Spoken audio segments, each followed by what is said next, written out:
just simple stuff like that. It made me think for a minute because when I was memorizing, I was like, we're all here for a reason on a particular path. You don't need a curriculum to know that you're part of the math. That's bars for one, bars, Yeah. but it's no, like, you don't need any classes or seminars to tell you that you're a part of this math. We all here on a particular path. You can't find that out from no teacher. You have to find that out within yourself and God. You know what I'm saying? Like what he has in Mhm. store for you.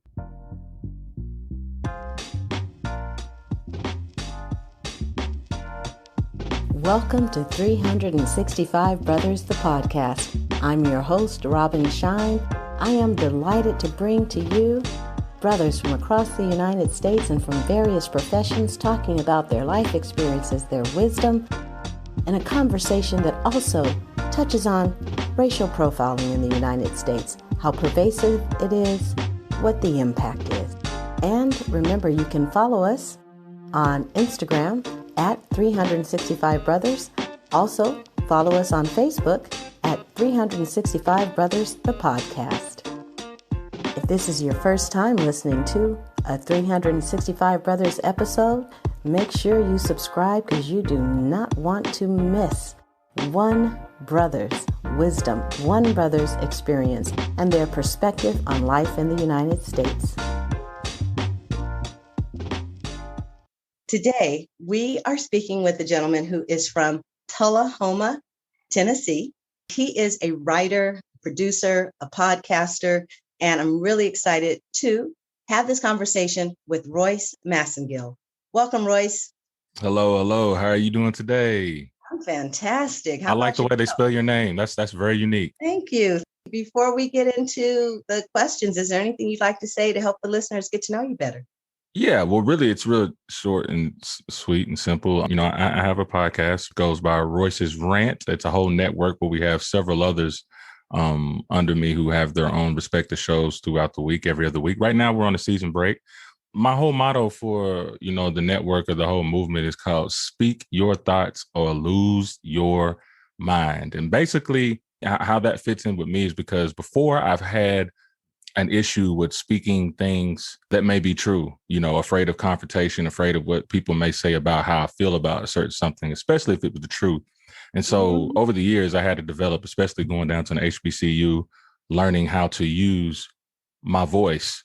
I learned that I had to speak my mind in order to get what I wanted and for people to hear me, to get any type of respect, or just to lay down a certain type of talk or a conversation that could maybe change minds one day. The whole motto of it basically is if you don't speak your thoughts, you will lose your mind. You'll keep it bottled in.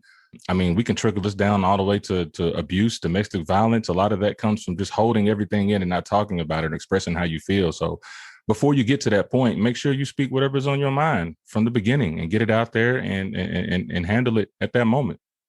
Exactly. Yeah, Exactly. I didn't sleep good at night, not speaking my mind, and That's right. it destroyed me. So I'm just coming back. I love it. Let's go ahead and do these questions. What is a favorite song or movie, either right now or all time? I would have to say Jurassic Park. Why? Yeah. When I was younger, I was really into dinosaurs and stuff like that. I really thought I was going to be one of those people who dug up the bones and stuff. I used to always research. I used to know all the names, Stegosaurus and pterodactyls. I was really all into it. And so when Steven Spielberg came out with Jurassic Park, and even back then, like in '93, even today, when you look back at it, it was still ahead of its time as far as the graphics and stuff like that, like the machine dinosaurs, the T-Rex, the Raptors. I Yeah. was like, Those special that effects are on point. that junk had me scared, and even to this day when I watch it, like that whole T-Rex scene when they're waiting and the rain is pouring down and the electricity's off and he done broke through the thing, like I still get a fear of like, oh my God, like man, this, what if this could really happen? But I also love like how they broke it down, because in the movie they made it seem like that could probably really happen if they found some old mosquitoes and some tree sap and tested out some DNA and see what they made. But then the whole series of it, all of the Jurassic Parks that came out, it basically had a life lesson. Like, well, once again, life will find a way somehow, especially when man tries to interfere with God's creation. what was, he didn't tell you to bring any of that stuff back. There's a reason why they're gone. So anytime man gets a hold of something that was God made, there's always going to be human error. And that to me was the theme of the whole series in my eyes. So I just take that as like one of the greatest movies to me that has a life lesson. And if you're like a dinosaur nerd, it's good for you too. So what you're talking about, I recently, in the last 6 months or so, read this story of government experimenting on a tick. One of the ticks got out, and then that's why Lyme disease took over this one island and la. And you don't have to look that far to see examples of when we mess with something and it didn't go well, but yet we still do. Right. It's hilarious that we still do. Yeah, we still mess with stuff. We hard-headed. Pretty much. Yeah, they're already trying to discover or find this God particle I've been reading. And I'm like, see, y'all, yeah, I'm gonna leave that up to y'all. That's right. And this is where it's good to be faithful, because you're like, you know what, God, I don't even know why they're doing all this, but I know you got it. So awesome. Well, let's talk about childhood. What is a favorite moment from your childhood? Well, from what I can remember, because I'll tell you, as far as I can remember when I had this now, there could have been more, but see, when I was 10 years old in 5th grade, I got hit in the head with a tetherball pole. If y'all don't know what a tetherball pole is, it's that ball tied to that little rope and it swings around and it has the tire at the bottom. So it has a little tire at the bottom. Yeah, tire at the bottom to hold it down. It's like it's weighted down. It was a pole. Oh, yeah, I remember they put the cement into the tire. I remember that now. Okay. Yeah. So my teacher told me to stop swinging on it, and I wasn't listening. So it double backed on me when I hopped off of it. It went back, and then it came, and then the metal part that holds the rope knocked me right in my head. I was knocked out, and I didn't. I hardly remember anything under 8 years old, hardly. So the moment that I remember the most, honestly, was a lot of the kickball tournaments we had in our neighborhood. There would just be this big old field, and everybody would come to that field like on a Saturday and stuff, and we would play kickball all day long. I don't even know why we called it a tournament, because we didn't win anything when we won at the end of the day. But most of the parents would just, this was the time, like in some of those neighborhoods back then, where the parents knew where you were at, know what you were doing. The parents knew everybody. So then when we did get done, one of the parents would have like drinks or those little push pops or popsicles and stuff for us. I appreciated that. Like I could ride my bike pretty much anywhere in that area and not have to worry about anything. And so I enjoyed all of the games that we made up, from kickball to King of the Mountain. I don't know if y'all know much about King of the Mountain. You're up at the top of the hill and your friends are trying to come up the hill and drag you down, so you get dirty and stuff. And so, we did all of that. So those are the moments that I remember the most. And one more. Now, I don't know if y'all never done this, but now when we couldn't go outside, it would just be me and another homeboy of mine. We'd play football inside of the house. Now, how you would play? Say what? Yeah, play football inside of the house. But I'm gonna show you how we do it though. See, we don't run on our legs. We have to run on our knees. What? And so at that time, like my parents downstairs had this little den, didn't have much room, but we moved the furniture out the way and we had marks on where the goal line was on the south side and then on the north side. And so we would throw a paper ball, like we just bought up a piece of paper. Oh, okay. And the kickoff would be throwing it to him, and then he'll catch it, and he had to run on his knees before we like tackled him down before he got to the that's the kids don't know. They don't know. They got it so easy right now, When you said football in the house, of course, I had a real ball and run. I was like, oh no, that is trouble. Oh yeah, no, that wouldn't. Describe it. That's kind of fun and so creative. Yeah, we had to. We had to. Black people gonna find a way. We gonna find a way. That's awesome. Yeah. And when you first said kickball, I sometimes forget that that's like on the softball field and everything, right? It's just that you're kicking it instead of with a bat, in case there's anybody who don't know what we mean. Right. Yeah, that's cool. Yeah. All right. Well, let's talk about your accomplishments. So I asked this question in 2 parts. First, an accomplishment that means the most to you personally, and then an accomplishment that gets the wow or from others. So let's start with, which one of your accomplishments is the one that you are most proud? I'm most proud of the network that we started. Again, the Royce's Rant Network. I mean, the podcast started back in 2019 during Juneteenth. But if I may add, we had already had a film company that was called Face the True Film. So we were already doing music videos in the Nashville area. We linked up with Soulja Boy's manager. Shout out to Michael J. Sykes. We used to do a lot of on-the-spot videos for Soulja Boy, I Heart Memphis, and even for his manager when we were trying to create documentaries and all that stuff. So we were already in the field of doing film work, short films. We've won some awards at film festivals and stuff like that. And so we finally decided to be an in-house situation to stop being much of a service and started working on our own projects.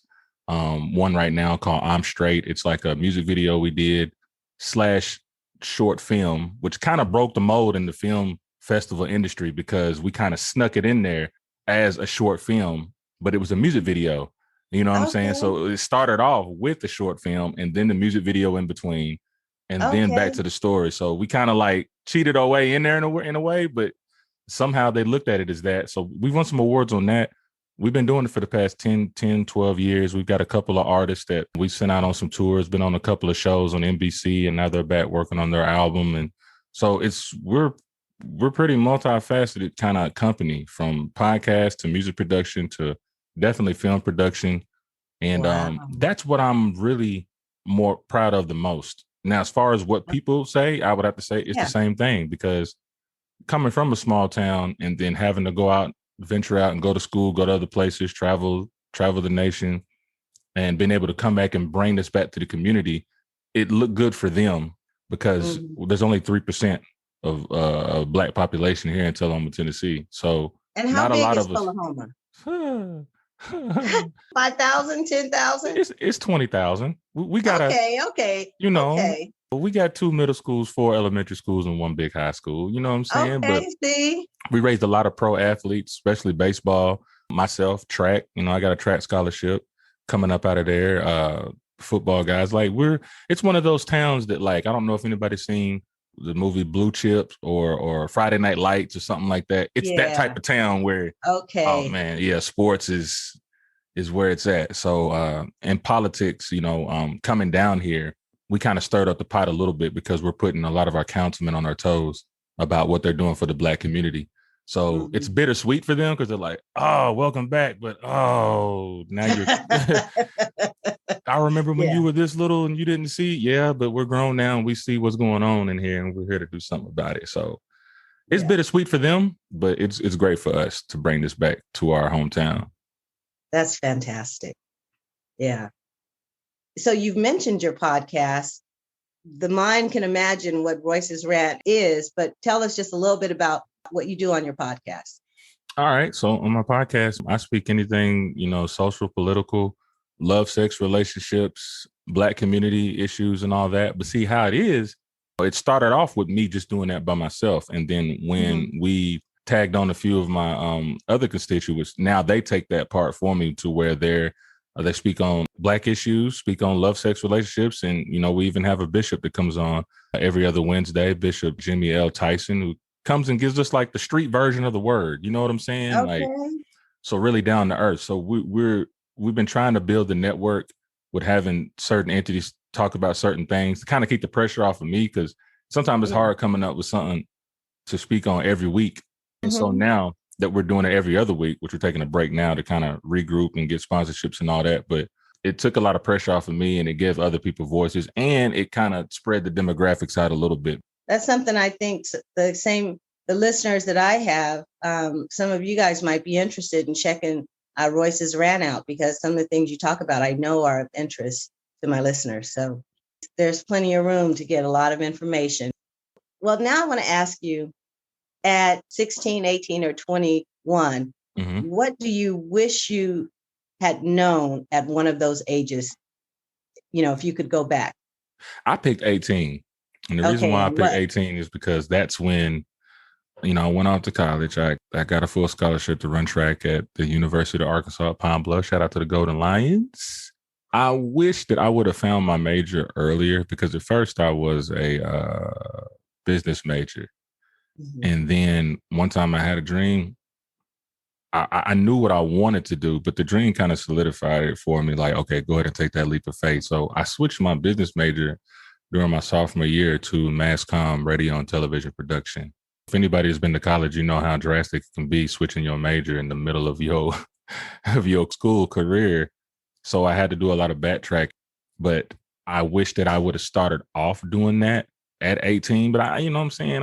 I was really just doing what, my parents wanted me to do. They said, yeah, you need to get in some business classes and all that. Like, okay. But when you finally go and you realize what your talent is from producing, and then, I do voiceovers and stuff also. So like you get to know your voice, you know how powerful it is.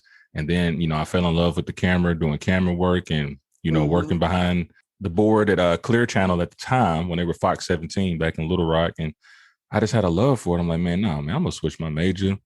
And I knew it was going to be a lot of field work because it's not a lot of book work when it comes to mass communication. Like they put you out there in that field and you learn the tech. I wish I would have had my major at 18. I wish I hadn't changed that. I wish it had always been mass comm because I ended up staying in school for 6 years. And that's cool.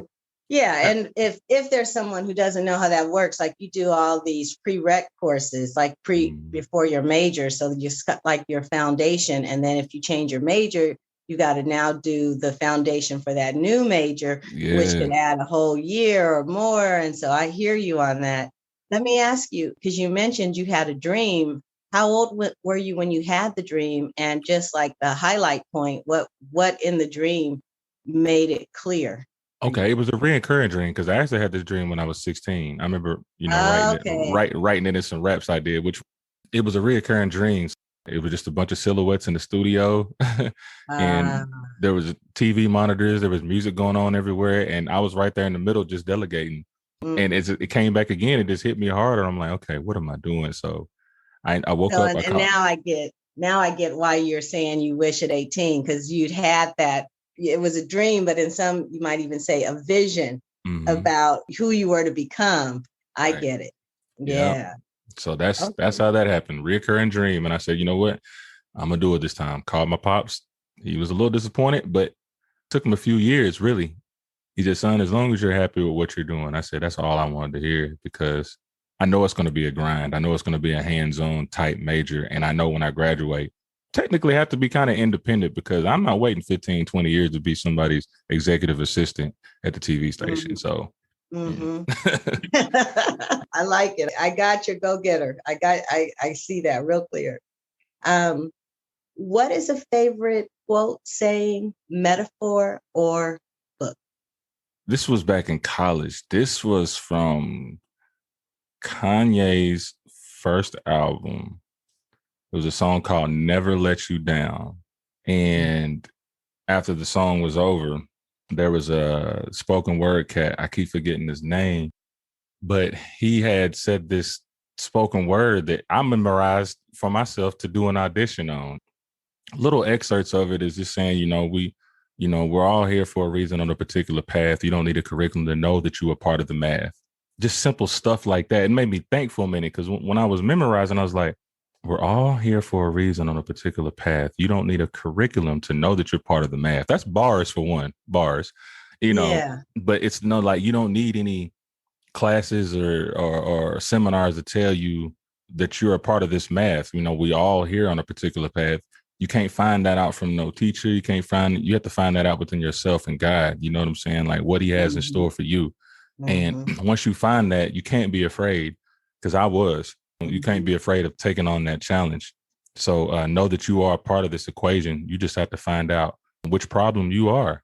And I ain't gonna say problem, but what solution you can be based on the problem that we do have. Yes. That always sticks with me. I still got Kanye's album, first album. First 3 albums are my favorite Kanye. So that's definitely quotes that I remember. I love that. That's hot. Oh, yeah. For me, when I hear it, it's spiritual too. What is a moment or event that either highlights or in some way signifies your experience as a Black man in the United States? I came from a predominantly white town where I'm at now, 20,000 people, roughly 1,500 Black folks. I graduated with a class of only 12 Black people. And out of those 12 Black people, half of them on drugs and in jail. So my Black experience didn't really come until I went to an HBCU. That transition from coming from an all-white town to a 90% Black town, just 30 minutes south of Little Rock, Arkansas, and you have a school in the middle of the hood. So you being surrounded by all Black essence, the good, the bad, and the ugly. And I embraced it all. No judgment or anything. Like, I really found my true self being around my culture, learning things and people from different regions, from Texas to Memphis to St. Louis to Michigan, where most of them came from, California. So that experience, that's where the whole speak your thoughts or lose your mind came from. Because I know, for anybody that doesn't know, going to an HBCU, you're going to have to open up your mouth and say what you mean and say what you want. Because even when it comes down to your grades and transcripts and stuff like that, paperwork you may need, there's a little bit of you got to have in your voice to get what you want. Because I keep it real. With Black folks, you have to speak to us differently. We have a different language. We have a different tone, a different energy to what we speak. And it has to come with a certain amount of fire. So, I mean, I learned that. I learned the Black experience in Arkansas, Pine Bluff. I got to see how funds were allocated into our school last, out of all the state schools that were there. Just learning a lot of things behind the scenes on what you might have saw in movies and you didn't really believe it happened, but it really does. Give me an example of one of those things you're referring to. Okay, so one of the things that happens in a lot of HBCUs that are funded by the state, most of those Black schools are the last ones to get any money allocated. For example, okay, so when you say last, so like they've got a list of all the state schools, and then they're allocating, and you're saying they don't just say a certain percentage goes to all state schools for sports, a certain percentage goes to all state schools for blah, blah, blah. It doesn't, you're saying it doesn't go that way. Yeah, the ratio doesn't, okay, we know that Arkansas, Fayetteville, the Razorbacks is a bigger school, right? Uh-huh. And we know that Pine Bluff was a smaller school. It was an all-Black school, roughly about 3,500 people. Mm-hmm. The ratio of the funds allocated were not equal. So, I mean, understand in a smaller school, you're going to need less money to function compared to a school in Fayetteville, which is 30 to 40,000 people, right? But when I mean by the ratio is like, if $3 million is what we need to function as a school, I'm just throwing that out there. That's equal to the people we have. Yes. But they may give us 1 million. I got you. You know what I'm saying? Even taking the ratio into account, it was still less than what the ratio should have allowed for. Yeah, according to the populace, according to the things that, like, there were a lot of things that we needed in that school, restoration and everything. You know what I'm saying? And so I was learning, like, okay, well, why is it this way? And so I'm asking questions, and people tell us, like, well, even though we're an HBCU, we still are getting funds from the state. And I said, well, why is it that we're the last ones to get, it's almost like we get the leftovers. And they're just like, that's just the way it is when you're under the hand of the strong arm of the government. That's what it really got me thinking, like, man, okay, Black folks, we got to work on coming together and creating our own creating our own generational wealth, passing the money within the family, within our businesses, and circulate our own dollar like they did in, many other towns in the early 1900s, starting with Greenwood and Tulsa and North Carolina, Galveston, Texas. So, like, I learned a lot. Those are one of the things that kind of stuck out. Like, but I appreciated that Black experience because it was a struggle like none other. I think there's no struggle like the Black struggle, and not saying that I love the struggle, but it's just something about when we come together against the stigmas and the stereotypes. And it's just powerful. So I appreciated that. What did Talib Kweli say? The beautiful struggle. I appreciated the beautiful struggle. That's what that is. Okay. Well, so the next question is, have you had any interactions with law enforcement? And if so, what, when? One that just kind of sticks with me. Last year, there's a city in Tennessee called Murfreesboro, Tennessee. slab right in the middle of Tennessee, Middle Tennessee, MTSU, all that's there. This was during the George Floyd situation. And, we had came together at City Hall to really just a peaceful protest. Honestly, I was on my way to the grocery store, because I didn't know that event was even happening at all. I was on my way to the grocery store and I saw a bunch of people in City Hall and I was like, oh, well, being like the journalist that I am, like, oh, I got to take out the camera. We got to film this and go live. So it started off as just a peaceful event. And then an hour later, I ended up with a bullhorn in my hand, leading 200 people to the police station. What? And yeah, leading 200 some odd people to the police station. I was with this other collegiate there. He was the president of the Black Student Union. His name is Lamont Locker. Shout out to him. And I really didn't know where we were going to go. People were asking where we're going to go. I said, well, let's go to the police station. So long story short. Okay, so wait. Yeah. Hold on. There's a little bit of a gap here for me. Yeah, there's a gap. Where do you want to go? So the people were gathered, but how did that gathering happen to be? Well, see, that gathering, okay, I must have missed the memo that they were all meeting at City Hall.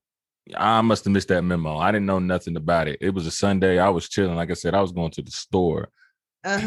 So when I drove past and saw everybody praying and just speaking, positive things, they were going around like in a little circle inside the square or whatever. And then as I was walking with them, I caught up with this guy who was a college student.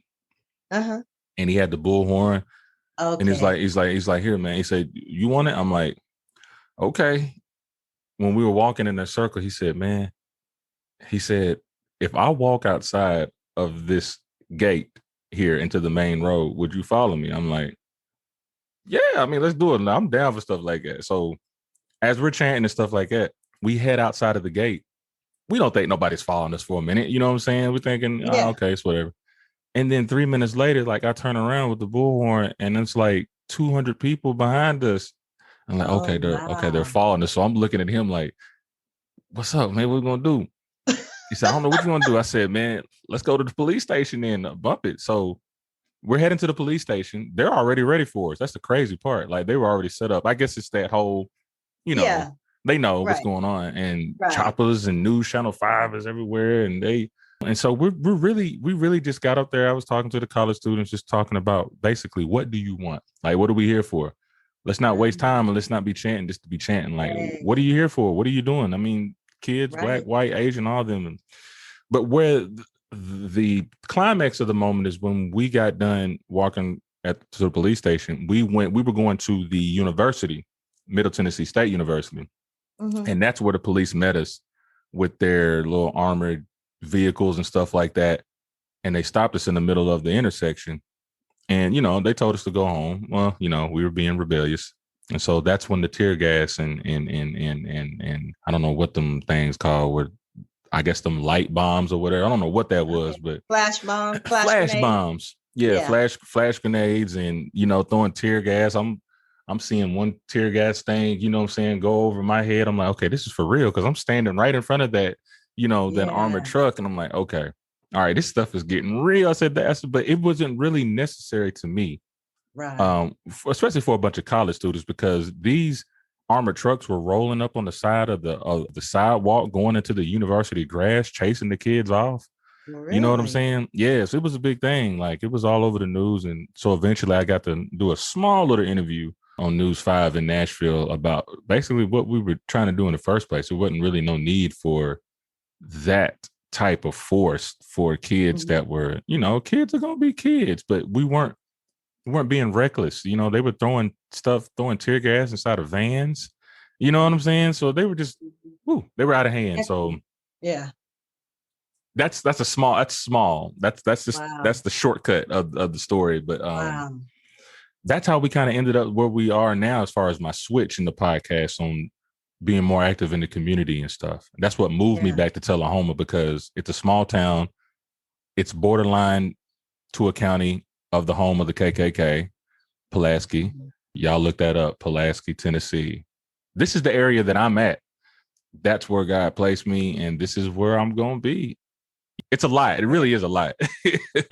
And this is like the joy for me of bringing diverse Black men's voices, such as yours. It's just so great to see the diverse contributions that create progress, you know?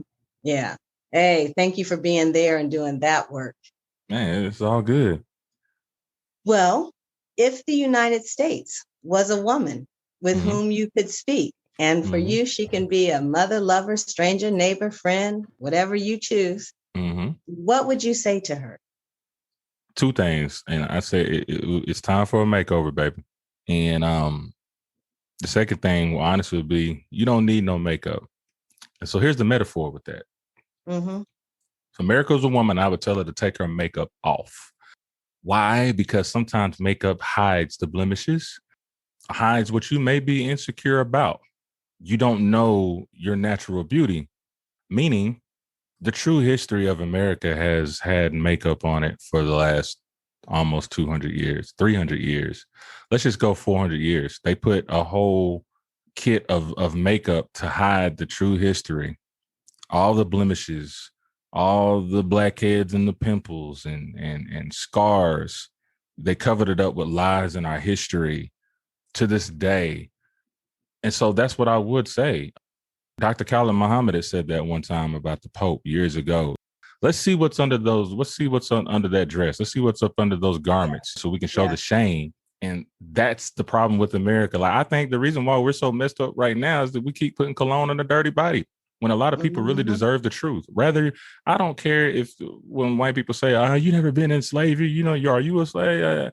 That's not the point. The point is that during those times in our indigenous people, which that's another deeper thing because we were already here first. I don't want to go there, but people reap the benefits off of what was done to our ancestors 300-400 years ago. Economically, that head start, that's a hard thing to come back from. A 300-year head start with finances and businesses and building stuff on top of stuff on top of stuff without paying your people little to nothing, if anything. So we have to know that history because our future children, if they continue to be taught lies, then they're just going to turn a blind eye and a deaf ear to our past. And then therefore, this stuff will be repeated again if we don't tell the ugly truth. If you tell the truth, there is going to be shame. But I think we need to have those uncomfortable conversations with ourselves and with our history, feel bad about it. And when you start to feel bad about it, it makes you want to do something about it in the future. So we can't see this again. So yeah, America, take your makeup off. I absolutely love that metaphor. As an educator, I literally just finished a week-long, quote unquote, Equity Institute, and basically post-pandemic and seeing how having the inequities in our society front and center, along with just 1 year since the 9 minutes and 46 seconds of witnessing George Floyd's murder, there's funding now for teachers to grapple with how we have taught, like the inequities. And notice the Institute is not called Addressing Inequities. It's got the positive side. It's the Equity Institute, right? Right. So it still got a little bit of makeup on, right? It's like we're going to take off the fake lashes and the blush, but it's not really saying take it all off, right? Right. That's consistent with your metaphor. But in being in that training, I could see how uncomfortable people get with looking, you know, like don't touch the foundation. Okay. So we won't put on no more blush, and we're not gonna wear any fake eyelashes. But don't mess with the foundation. What you're talking about, right? So that's on point. I love how you said that. And what is a moment in your life? We just totally switching gears right here. What is a moment in your life that exemplifies the meaning of love? You know how sometimes men would say that, you know, oh, my woman, she's nagging so much. She's always nagging about something. I always stand doing this, doing that. Yeah, I used to be that person because I was stubborn. I was stubborn about, you know, my ways and what I was doing. Sometimes when you're stuck in your ways and it's not benefiting anybody, I think anybody would nag about it. But what she had done was clearly she didn't keep her foot off my neck, no pun intended, but she knew my potential. She knew what I was capable of, and she knew my fears and insecurities, but she never stopped. Like, she never stopped getting on my nerves. To For real. Uh-huh. She never stopped getting on my nerves. It became an appreciation because I start to see the beginnings of believing in yourself, speaking your thoughts or losing your mind, not being afraid to say what's on your mind. And then she helped me realize how influential I am in the area that I'm in. You know, sometimes I can be too humble. And then when you look up that word humble, it's not as gracious as you think it is. Only in certain areas, like I feel like out of respect from being humble, but just being humble all the time, just I'm like, oh, okay, that's pushing down what I know God has given me to, Yes. you know what I'm saying? It's actually dismissing who you are. It can be. Mm-hmm. Yeah. And that's what it was doing for me, you know, and she always stayed on my neck about, what are you doing? You know what I'm saying? You got this whole platform. I don't think you realize what people are saying, how influential you are. Look what all you achieved over these last 20 years from school and the traveling and the music and just your voice all together. Like, what are you doing? Like, she always taps in like, hey, okay, what you gonna talk about today? All right, okay, you know, when you gonna say it? How you gonna say it? Da, da, da, da. I'll be like, don't worry about it. I got it, you know, but really deep down inside, I didn't have it. I was second guessing myself on how I needed to convey my words. And to me, I've never been with anybody that pushed me like that without seeking anything. You know, to me, that type of love, when somebody knows how great you are and they push you to be the best that you can be, regardless if you get mad or not, that's some real love, because then they would have to kind of get used to me getting frustrated with them nagging me. Like, they have to deal with that too. Like, okay, they're the ones with the patience. Really? Yeah. No, you know what I'm saying? I do. And I just want to say, one of the places that I spent a lot of time over the last decades, extra time, like personal development, is something called Landmark. And they talk about being a stand, right? Like, not that they own that phrase, but that's, you know, where it's just like constantly talked about. And what I hear you saying about your lady is that she was a stand for your greatness. You know, in your descriptions, I hope what people heard is not that she was repetitive. It's true that she was repetitively calling you out, but what she was doing that I heard was reminding you, pointing to where your greatness is. That the nag was really like, do you see how bright you are? You see you bright, right? You bright. Are you gonna shine? You gonna shine or not? Yep. That sound about right? Yep, that's on point. And, you know, right? And so I point that out because, you know, I wouldn't want someone to leave this conversation and think that what you said was, yeah, be a nag. No. Right? Don't do that, ladies. Ladies, don't do that. Be a nag with a meaning. Make sure it's something beneficial to both of you. Yeah, because what she was doing was constantly reminding you of your greatness. Right? So that's real cool. Shout out to your lady. Yeah, most def.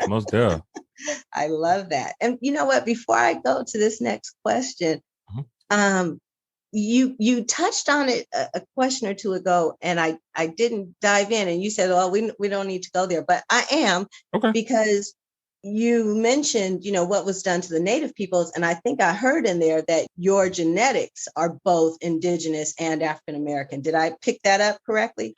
What I'm learning right now, it's Sioux and Seminole. Sioux from my grandmother on my mom's side, and then Seminole from my grandmother on my dad's side, which is both of my parents' mothers, basically. Okay. Sioux and Seminole Indian. I'm still doing some research, so I just know that so far what we've traced back. Like, I'm not doing no 23andMe or anything like that, because it's just like, okay, like, you're going to take a sample of what, and then you're just going to tell me what sub-Saharan and, you know what I'm saying? All that. Yes, like, I already know, because I've done one of those. Yeah. There's even a couple people that offered to help out. I'm like, no, let me go to grandmama.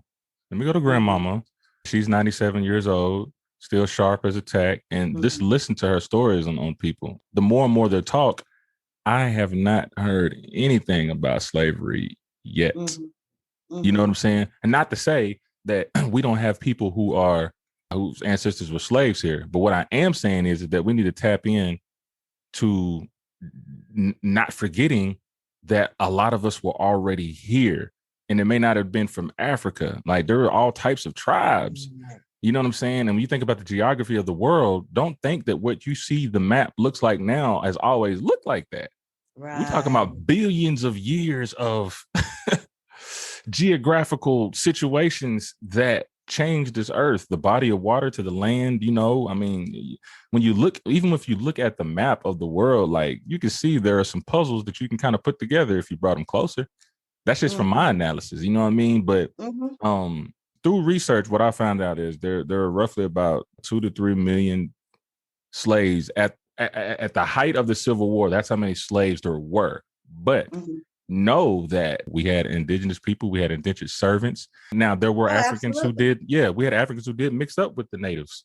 Yes. You know what I'm saying? So I wish a lot of us would do a little more research. And I'm not knocking anybody because I was one of those people just last year. Like, you know, from Africa, I'm like, okay, there's nothing wrong with not being from Africa. And I'm trying to take away the whole label of African American. Let me find out first. And even to be honest, an African American could be white. You got white people living in South Africa right now. Nationally, they are Africans. So when they come to America, they are African Americans.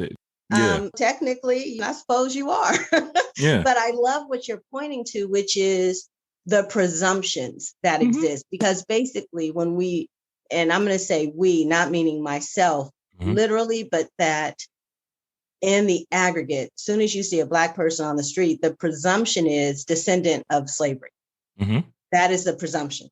And even for ourselves is what I also hear you saying. That is the presumption. And I want to emphasize, ain't nothing wrong with that. You know what I'm saying? But what I hear you speaking to is that we put ourselves in these little boxes without appreciating our full humanity. And we can almost forget, it's like these neat little boxes that we want to be in, they actually end up kind of limiting the full expression of humanity. Like, I would say, if I have some Native American, which I've done my test and I don't believe I do, but if I did, and for those in my family who do, then what could they relate to about being from here? In fact, last thing I'll say, one of my best friends is Mexican American in terms of the label that would attach. But he's so clear about his indigenous. And so we see here in California, we see Mexican Americans, and we always assume they're from Mexico and came over versus what all the people who was right here. They more California than you will ever be. And so I'm just appreciating what you're talking about. Is like our humanity is bigger than these boxes. Anyway, there you go. And it was good. And I'm gonna add to this. No, you're good. And Robin, what I would say to anybody that be listening or whatever, when it comes to that, just remember that we are the majority. That whole minority thing, like, that's only in the US. Oh, they said we're the minority. Like, what exactly is a minority? Because I know worldwide, there's Black people everywhere, and there were Black people actually, Black people were the majority in America. Before and during the time that they discovered it. And, that's another thing, the whole discover thing, like you can't discover something that's already there. You can't, you know what I'm saying? But anyway, I just really feel like that whole... funny? When you said that, I was like, I would love to go. Wouldn't it be great if you could just go to a store and go, I see a diamond right here. I've just discovered a diamond. Pick it up and walk on out. Like, hey, I discovered it. I saw it didn't have no price on it or nothing like that. I just took it. Oh, well, you got to pay for it. Well, America didn't have a price tag, So I would just say this, though. I would say people to do their research when it comes to the whole African American thing, because I think it's a psychological thing that they do to all Black people to make us feel like we're all from Africa. So we won't really feel like something is ours. Like we keep asking for reparations, but let's think about it for a minute. Let's think about what reparations are. If it's about money, then you ain't really talking about reparations, because we see what happens when we get them stimmies. You know what I'm saying? That junk is gone. What is $100,000 or $1 million going to do for us when we're going to give it right back to them? Like, if we're talking about reparations, let's start with the soil. Let's start with the indigenous people, but let's go beyond money. Let's do credit. Let's do land. Let's do residuals, something that we can build generational wealth in. And since that's going to be taking a long time, they keep passing all these other bills for this and that. That just tells me further that they don't care, right? A lot of things they were telling us was a lie, and they don't want us to self-soothe or create our own generational wealth. Like, we have to be able to do that, because asking for reparations is, I'm gonna keep it real, it's a waste of time. They're not gonna do it. We got to do it ourselves, and it's not that hard. It's really not, but that's another subject. No, I hear you. I like having diverse views. I know I've had guests that are, like, look, this is the argument for reparations. And I definitely remember one guest, because my view was, please, whatever. And by the time they were done, I was like, okay.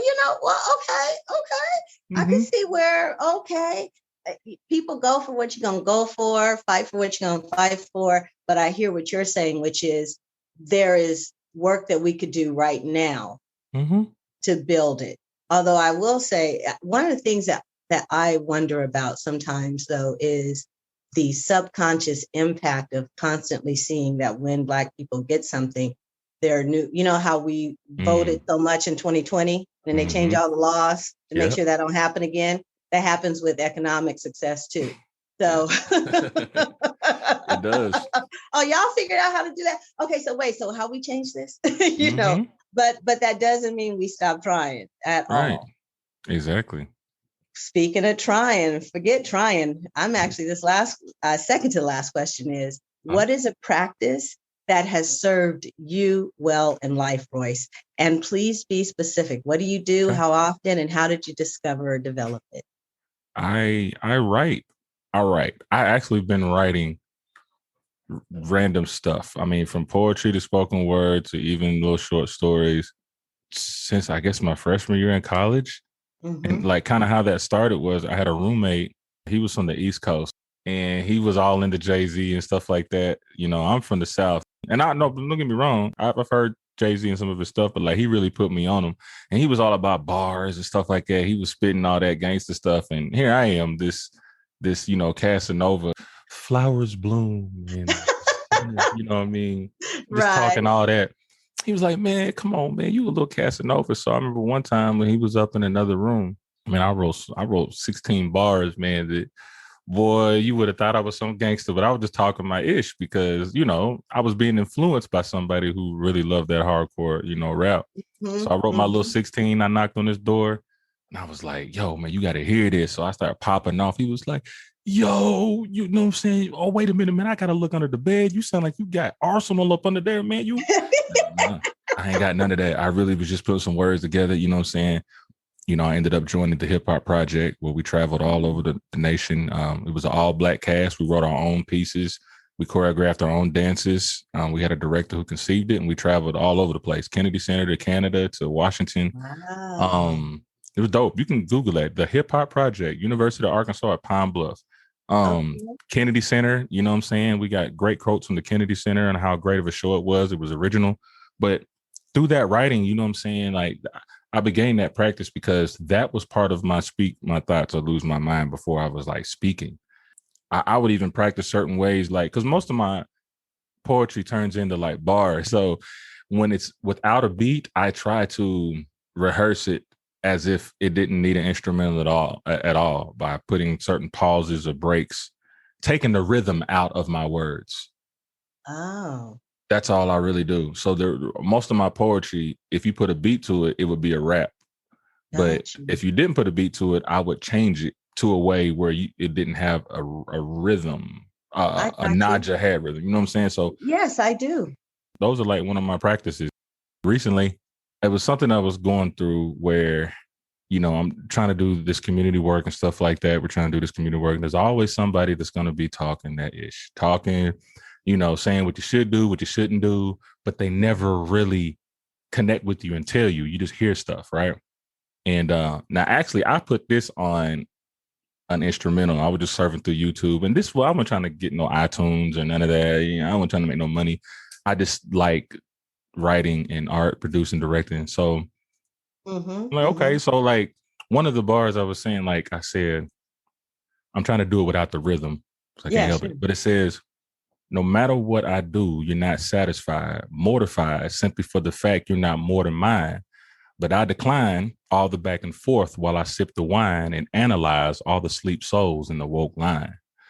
And what I was Mm. meant now, you got to hear it when it was on the beat because it's real fast, kind of like, but Oh, it's real I'll fast. link it. It's I'll link it. pretty dope, but it's more like no matter what I do, you're not satisfied, mortified simply for the fact you're not more than mine. But I decline all the back and forth while I sip the wine and analyze all the sleep souls in the woke line. So basically saying like, no matter what I do, it's like it's never enough for anybody. It's never enough. Yeah. You're always going to say something. Is it because you're not doing what I'm doing? Is it because I'm doing more than what you're doing? I feel like sometimes doing these particular things and trying to reach out to people, there are some people that just won't listen. And there's a lot of people that say that they're woke, which I kind of hate that word because it's Yes. like it's getting misused. So it's like, how can you say that you're woke and you're in line with the woke people, but like you're sleepwalking? You sleepwalking. You know what I mean? Right. And you know, shout out to T.I. I love him. But brother, you sleepwalking. I know you're trying. And those are shots fired, but it's just like there's a lot of these rappers and artists out here that are really sleepwalking. They're just doing it because it's quarantine. They records ain't selling, and it's time for them to talk some activism stuff, and they're really not activating nothing.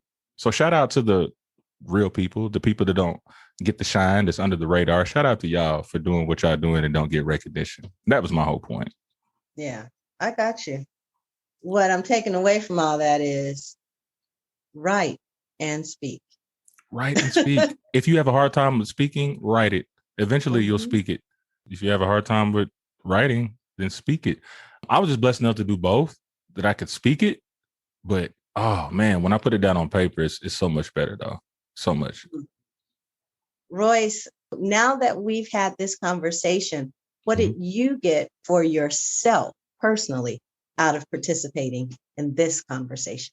Well, what I got for myself, one, was being able to see other Black men and women as yourself, you know what I'm saying, connect, you know, actually going through this, the Matchmaker podcast thing or whatever. Like, it was just good to see, keeping it real, like a Black face that's doing their own thing. And it was good to connect with that. It made me feel like, oh, good. You know what I'm saying? Like, there's other people out there, you know, out there doing that, trying to make a change or trying to bring up conversations that could help, you know, our community as a whole. And like, this person's all the way on the West Coast. I'm all the way in here on the South side, but we all still have something in common. We're just in different regions. And that's what this has done for me, you know, first and foremost, you know, just seeing that. So I definitely applaud you, you know, for everything that you're doing. And then also what this has done, you know, for me too, is actually listening to myself. Usually I'm the one who's interviewing somebody else. You know what I'm saying? So you get to hear them like, yeah. But then listening to myself talking with these questions asked, it helps me reflect a little bit on how far I've come and things that really do make me happy and things that I've always appreciated. I just never been asked, what was it that I did appreciate? So now I can hear it and be inspired to, you know what I'm saying, to do more. So thank you 2 times. It's my pleasure. I hear you. I got it. Thank you so much. And I'm always left with, you know, maybe a phrase, something that is how I relate to that person.